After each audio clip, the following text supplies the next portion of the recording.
திருச்சியில் கலைஞர் அறிவாலயத்தில் லக்ஷ்மி போட்டிக்கு வந்து அவங்க சாரீ எக்ஸ்போ வந்து போட்டிருந்தாங்க. நான் எக்ஸ்போக்குலாம் வரது இதான் ஃபர்ஸ்ட் டைம். சத்திரம் பஸ் ஸ்டாண்ட்லேருந்து பக்கத்தில் தான் இருக்குது, கரூர் பைபாஸ் ரோட் கிட்டே இருக்குது. நாங்கள் வந்து வீக் டேஸ் தான் போனால் க்ரௌட் இருக்காதுன்னு சொல்லிட்டு அதுக்காக தான் வந்து ஃப்ரைடேவே நாங்கள் கிளம்பிட்டோம். ஒரு 10:30 போலலாம் போயிருந்தோம். அப்போ தான் கொஞ்சம் பேர் வர ஆரம்பித்தாங்க. ஒரு 11 போல் கிளம்பலான்னு இருந்தோம். கரெக்டாக ஆனந்தி சிஸ்டர் பக்கத்துலேயே வந்து நின்றுட்டு இருந்தாங்க. அப்போ தான் வந்து எல்லாம் பேச ஸ்டார்ட் பண்ணிக்கிட்டு இருந்தாங்க. எல்லாம் செல்ஃபிலாம் எடுத்துகிட்டு இருந்தாங்க.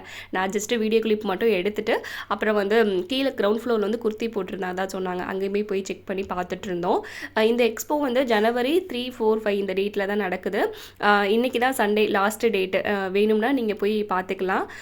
சாரீ வந்து ஒவ்வொரு நாளும் ஒவ்வொரு கலெக்ஷன் கொண்டுட்டு வரதா சொன்னாங்க. பட் எங்களுக்கு ஒன்றும் செட் ஆகலைன்னு சொல்லிட்டு நாங்கள் எதுவும் வாங்கலை. கிரவுண்ட் ஃப்ளோர்லேயே வந்து இன்னொரு ஸ்டால் மாதிரிலாம் போட்டிருந்தாங்க. மீஷோவில் வந்து கிடைக்கக்கூடிய திங்ஸு, அப்புறம் வந்து ஹோம் பேக்கிங் பண்ணுறவங்க அந்த ப்ரௌனி இது மாதிரிலாம் கொண்டுட்டு வந்திருந்தாங்க. கிட்ஸுக்கு டாய்ஸ்லாம் இருந்தது. அதெல்லாம் கொஞ்சம் பார்த்துட்டு எனக்கு தேவையான திங்ஸ் வாங்கிட்டு ஜங்ஷன் போயிட்டு சென்ட்ரல் பஸ் ஸ்டாண்ட் பக்கத்துலேயே வந்து ப்ரீஸ் ரெசிடென்சியில் வந்து சேல் போட்டிருந்தாங்க. சேலுக்கு வருது இதுதான் ஃபஸ்ட் டைம். இந்த சேல் வந்து இன்றைக்கி சண்டே இதுதான் லாஸ்ட் டேட் முடியுது. வேணும்னா செக் பண்ணி பாருங்கள். பட் ஆனால் அவ்வளோக்கும் நல்லால.